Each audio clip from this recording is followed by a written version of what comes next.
It's time to delve into the weekly cover price top 10. And am I seeing double? And what is the prefix for 2? Let's take a look at this list. Up next on this video from Bronzeville Comics.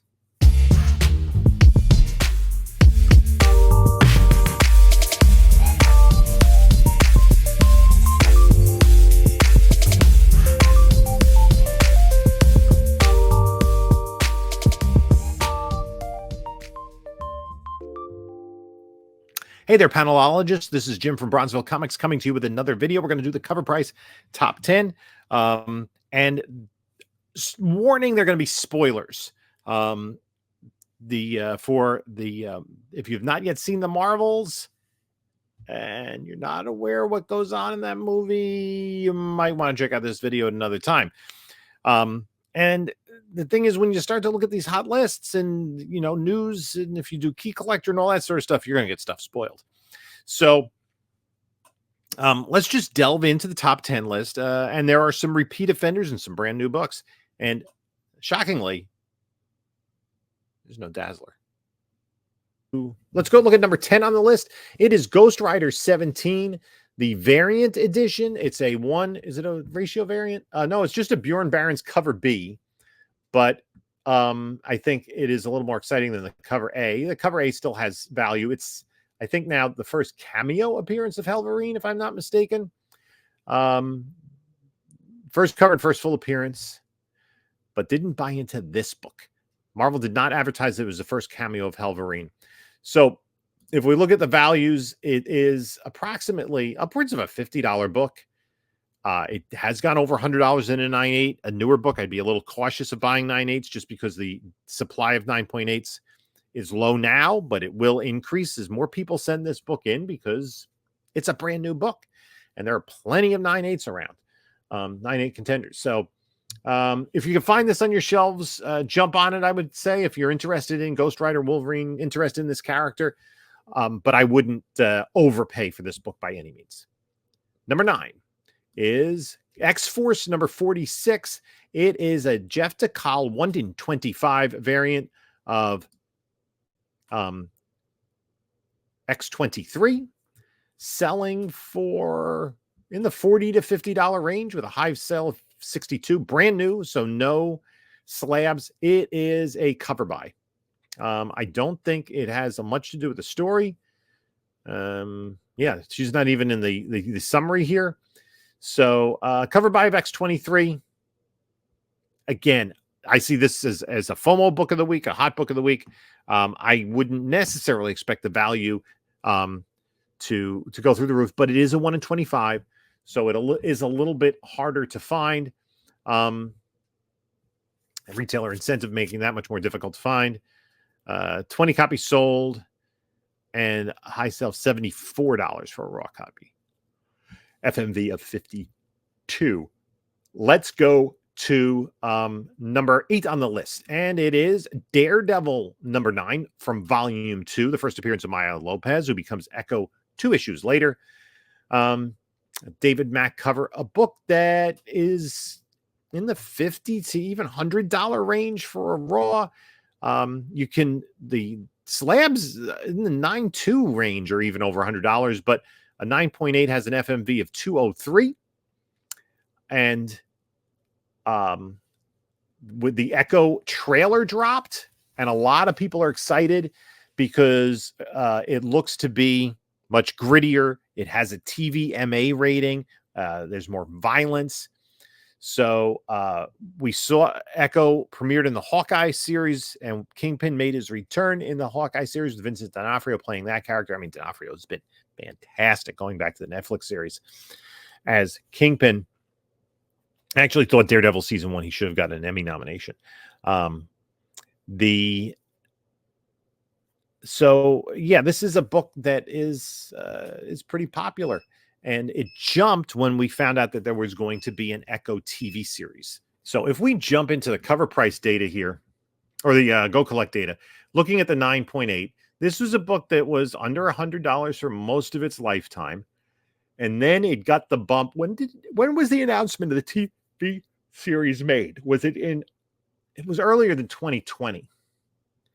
And it was that when Marvel made all of those announcements, and a pandemic and 2 strikes later, things have been delayed, and there hasn't been a lot of a lot of new announcements from Marvel. But look at this book. It was $100, jumped up to about $150 in 2020, and then boom, right? Jumped in May of 2021, jumped to nearly $1,000 and has been on a steady decline ever since. But for the last year, it has been pretty steady in this $200 to $250 range. So, you know,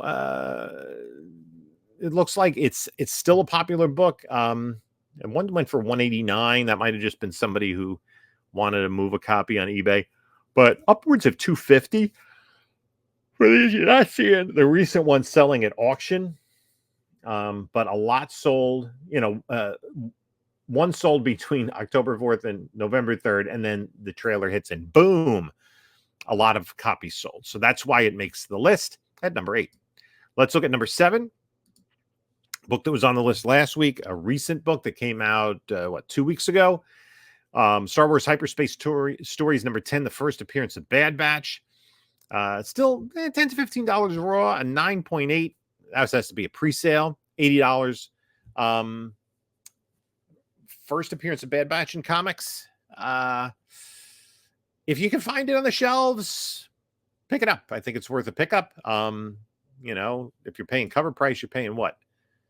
$6 or something. So I wouldn't why is this not more popular than the variant? Because it is like, it actually has the Bad Batch there and the cartoony, maybe. I don't know. This is Bad Batch on the cover, I guess. I have not watched the series. Yeah, I guess Bad Batch is on the cover there too. So it's been on the list last week. The show is a spinoff of Star Wars The Clone Wars, focusing on a group of elite troopers with genetic mutations. These genetic enhancements allow the clones to resist the mandate of Order 66, turning them into fugitives from their own brethren. Bookmarks the first comic book debut and is moving fast in the aftermarket. Bad Batch has a strong fandom, and it shows with 19 copies sold. Yeah, so I wouldn't go chasing this book, but if you see it on the shelves for cover price, why not? Up next, Astonishing X-Men number 4, the first appearance of Armor. Why is this hot? Because in the Ultimate X-Men series, they will feature a new X-Men team that Armor will lead. And it's going to be written and drawn by Peach Momoko. I think just that will get more fans on board than a regular Ultimate X-Men series. It's interesting.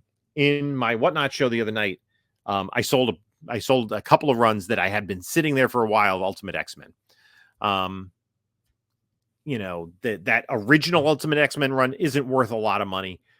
This book is selling, last sale $65 in a 9.8, $10 to $15 raw, 110. Book you're probably still getting back issue bins. Just keep an eye on it. This Astonishing X-Men run does have some minor keys in like the first 10 or 12 issues. And this has been one of them. So if sometimes you'll see it in a dollar bin at a flea market, whatever, worth pick up for a couple bucks. I'm not sure how much of an increase we're going to see in this book. Let's go to number 5, and it's Amazing Spider-Man 37, this Mary Jane variant. And it's an Arthur Adams 1 in 25, much like the Black Cat Arthur Adams and the Snowbird Arthur Adams. It is not a key, but it is the artwork. And the book is selling hot. Now, I didn't buy either this or the Black Cat book, even knowing that Arthur Adams is popular, just because Amazing Spider-Man does have a large run. So even a 1 in 25, it's not selling really for much more than ratio. And I don't think this is necessarily the best Art Adams cover I've seen. I actually like Adams' earlier work a lot. I thought his line work was a lot more detailed. And there was a lot more texture to his artwork.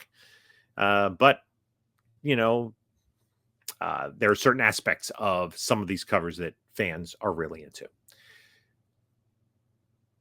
So, again, it's a brand new book. It came out last week.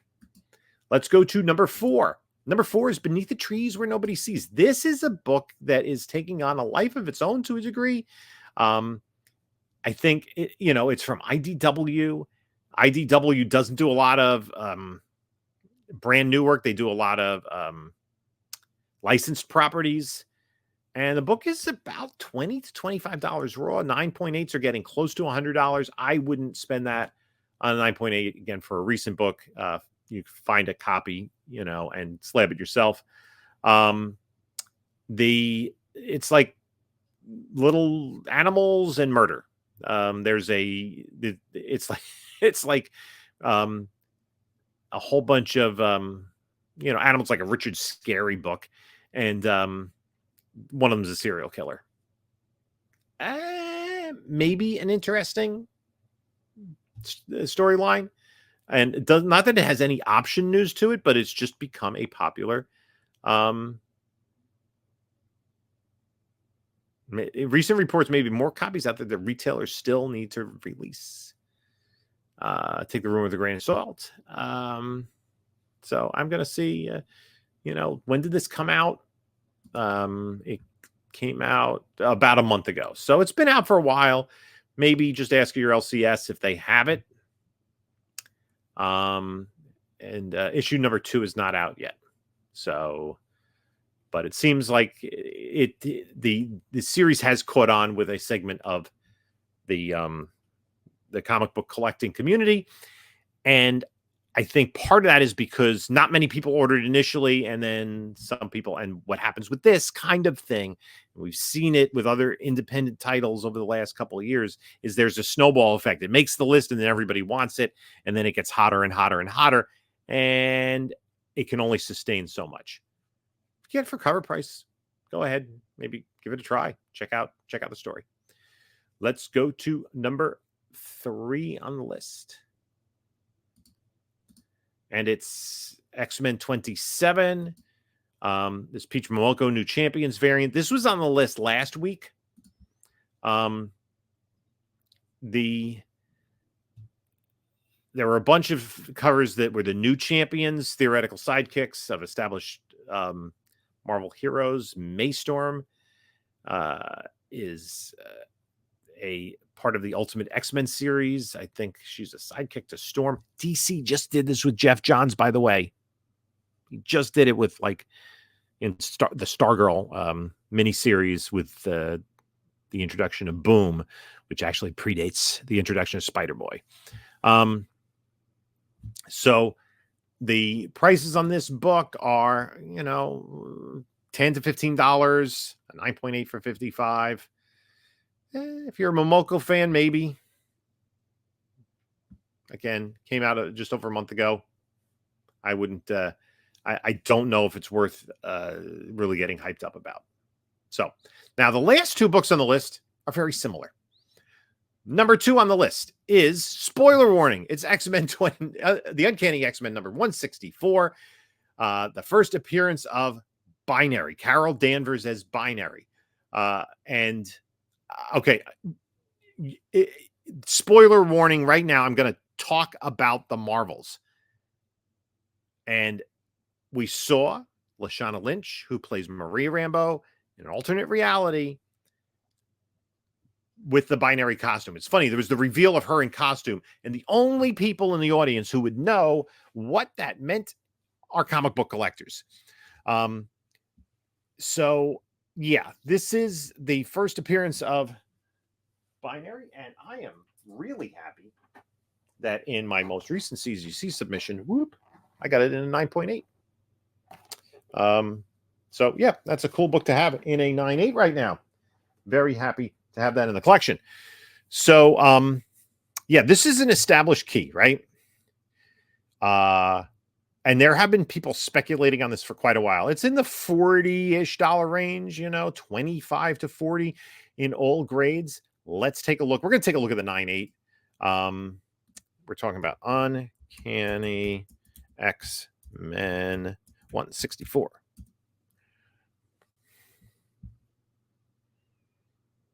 I don't know how much of a narrative she'll enjoy, but they seem to want to bring Lashana Lynch back. They brought her back in Multiverse of Madness, and here she is again. 9.8. Let's take a look at the historical trend on this book. And a couple of jumps, right? Under $100 as we get into, there is a jump. When is this jump? This jump is in 2018. Right? It goes 300 to 365 to 523 down to then back down. Then it goes back down to earth, back down to where it was, $100+ book. And then the comic boom hits, and then we get back to 500. And it goes, $300 range, and then it has this slow descent back to the trend line, back to about right under a $200 book, down to 133 in August, and then boom, it jumps up. And the last few sales, 255, 199. I had kind of figured it for a $200 book. We can see like only 2 sales in October, 2 sales of a 9.8 in September. So yeah, that's spoiler alert. End credit scene we talked about. And just number 1 on the list we'll talk about, because that's the newsstand edition. That 9.8s are about the same. I mean, this is from 1982. There's not a lot of differential. Scene featured an alternate version, universe version of Marie Rambeau, Monica Rambeau's mother. In this universe, she is the hero known as Binary. In the comic books, Carol Danvers portrays that role. The MCU has revamped characters in the past. It looks like Binary is the latest to receive a redesign. Nevertheless, fans are excited by her future in the MCU. Absolutely. Favoring a newsstand copy over the direct. Again, not much of a difference in price. I'd say they're both $200+ books. It's 1982. So there's not much difference between newsstand and direct. And there are still enough copies out there that getting a 9.8 is not that much of a stretch. Finding a raw copy in a collection. So, and it's funny, we take a look at the runners-up. Dazzler did make it at numbers 13 and 16. Punisher, Spawn, Helverine, Art Adams, and at number 12, Young Avengers. And then this Birds of Prey seems to be hanging on. This 1 in 25 variant. So, yeah. That's, and Young Avengers was another post-credit sequence.